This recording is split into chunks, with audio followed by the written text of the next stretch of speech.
Hello guys, welcome back to my YouTube channel.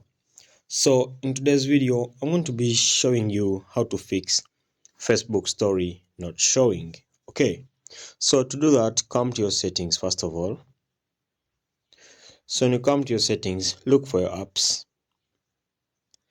Then when you look for the apps, come and select apps over there.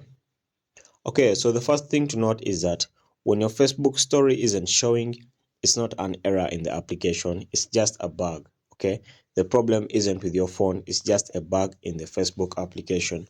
So what you want to do is quite simple. Come and look for the Facebook application. So when you come to the Facebook application, come to storage, then clear cache, then also clear data.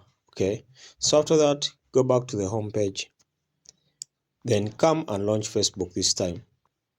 So when you launch Facebook this time around, it will be showing all your stories. As you can see, it's now showing all the stories from here. It's just loading. Okay, so as you can see, when you launch it once again, it will be showing all the stories you have. Okay, so that's how to fix Facebook story not showing. Thank you for watching. We shall meet in the next video.